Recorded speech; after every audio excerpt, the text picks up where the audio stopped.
एक सविस्तर रिपोर्ट पाहणार आहोत। मुंबईमध्ये 2006 मध्ये झालेल्या बॉम्बस्फोटाप्रकरणी हायकोर्टाने सगळ्या आरोपींना निर्दोष सोडण्याचा जो निकाल दिलाय त्या विरोधामध्ये राज्य सरकार सुप्रीम कोर्टात गेलंय। सुप्रीम कोर्टाने हायकोर्टाच्या निर्णयाला स्थगिती दिली आहे। असं असताना अजित पवार यांनी या बॉम्बस्फोटाप्रकरणी एक अत्यंत महत्त्वाचं वक्तव्य केलंय। धक्कादायक म्हणजे अजित पवारांचं हे विधान राज्य सरकारच्या विरोधात आहे।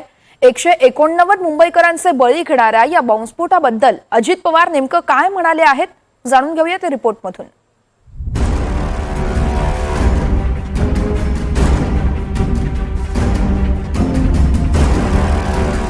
बॉम्बस्फोटांशी ज्यांचा संबंध नव्हता अशानं अडकवलं।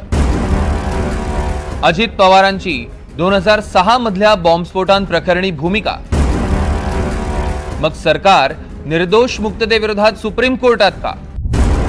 2006च्या मुंबई लोकल बॉम्बस्फोटातले सगळे आरोपी निर्दोष सुटले। मुंबई हायकोर्टानं हा मोठा निकाल दिला आणि सत्र न्यायालयानं आरोपींना दिलेली फाशी रद्द केली। 11 जुलै 2006 मध्ये मुंबई लोकल बॉम्बस्फोटात 11 मिनिटात 60 ठिकाणी स्फोट झाले। त्यात 189 जण मारले गेले।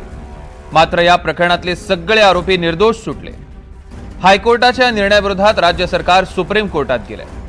त्यावर सुनावणी करताना सुप्रीम कोर्टानं हायकोर्टाच्या निर्णयाला अंतरिम स्थगिती दिली। 12 आरोपींच्या सुटकेच्या आदेशाला मात्र स्थगिती नसेल। आरोपींना पुन्हा तुरुंगात पाठवलं जाणार नाही, मात्र सर्व आरोपींना त्यांचं म्हणणं सुप्रीम कोर्टासमोर मांडावं लागणार आहे। सगळ्या 12 आरोपींना नोटीस जारी केली जाईल। राज्य सरकार हायकोर्टाच्या निर्णयाविरोधात सुप्रीम कोर्टात गेलं याचाच अर्थ आरोपी निर्दोष सुटलेले राज्य सरकारला मान्य नाही। असं असताना अजित पवारांनी एक विधान केलं। अजित पवार म्हणाले, 2006 मधल्या बॉम्बस्फोटांशी ज्यांचा संबंध नव्हता असे निरपराध लोक त्यामध्ये अडकले। बराबर है, उसके बारे में वो जो बॉम्बस्फोट हुआ है उसमें जिसका वहाँ कोई संबंध नहीं था ऐसे निरपराध लोग उसमें अपने फंसे भी और कुछ अपने से चले गए।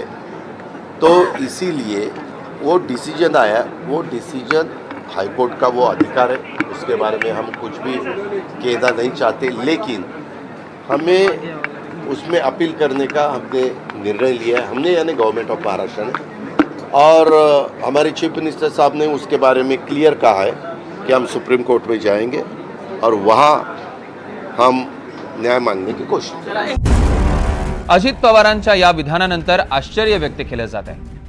अजित पवारांचं हे विधान अनेक अर्थानं महत्त्वाचं आहे। 2006 मध्ये मुंबई बॉम्बस्फोटातल्या आरोपींची निर्दोष मुक्तता झाली आहे। हायकोर्टाच्या निर्णयाविरोधात फडणवीस सरकार सुप्रीम कोर्टात गेलं। त्याचवेळी अजित पवार मात्र म्हणतायत काही निष्पापांना फसवलं गेलं। महत्त्वाचं म्हणजे 2006 साली ज्यावेळी बॉम्बस्फोट झाले त्यावेळीही अजित पवार सरकारमध्ये कॅबिनेट मंत्री होते। आताच्या सरकारमध्ये अजित पवार उपमुख्यमंत्री आहेत। मग सरकार निर्दोष मुक्ततेविरोधात सुप्रीम कोर्टात का गेलं? काही निष्पापांना फसवलं गेलं तर अजित पवार तेव्हाही गप्प का राहिले आणि आताही सरकारला सुप्रीम कोर्टात जाण्यापासून विरोध का केला नाही? अजित पवारांनीच हे विधान केल्यानं विरोधकांनी त्यांचा दावा आणखी मजबूत केलाय। इसमें क्या हुआ कि एक कुर्ला की बात बताऊं मैं आपको। कुर्ला के अंदर एक अताउर रहमान के बेटे को पकड़े थे मीरा रोड में, और कुर्ला के पुलिस स्टेशन में ला करके उन्होंने अताउर रहमान की बहू को लाए, अताउर रहमान को लाए, और अताउर रहमान का लड़का जिसको पकड़े थे उसको लाए। उसके लड़के के हाथों में हथकड़ी डाल के खड़ा किए। अताउर रहमान की बहू का बुर्का अपने हाथों से निकाल के पैरों से रगड़ के फेंक दिए पुलिस वालों ने, और अताउर रहमान को पूरा नंगा कर दिया और मारना शुरू किया बेटे को कि तू बोल तूने क्या क्या किया। उसने कहा साहब आपको जो लगता है लिख लो, मगर मेरी भाभी को, मेरे बाप को छोड़ दो, उनकी कोई गलती नहीं है। इस तरह से अगर किसी का कोई कन्फेशन लिया जाएगा और इस तरह से किसी को टार्चर किया जाएगा तो मैं समझता हूँ ये लोकशाही में ये बिल्कुल से जायज़ नहीं। ये बहुत बड़ी ये जो है गुनाह है, बहुत बड़ा जुल्म है ये, बहुत बड़ा। हायकोर्टानं ज्यावेळी या खटल्यातल्या आरोपींची निर्दोष सुटका केली त्यावेळी कोर्टानं बरेच ताशेरे ओढले। योग्य पुरावे दिले नाहीत, बॉम्ब, बंदुका, नकाशे जुळून आले नाही। याबरोबरच कोर्ट म्हणालं होतं की आरोपींचे जबाब जबरदस्तीनं नोंदवले गेले। आता हायकोर्टाच्या या दाव्याला पुष्टी देणारच अजित पवारांचं वक्तव्य आहे।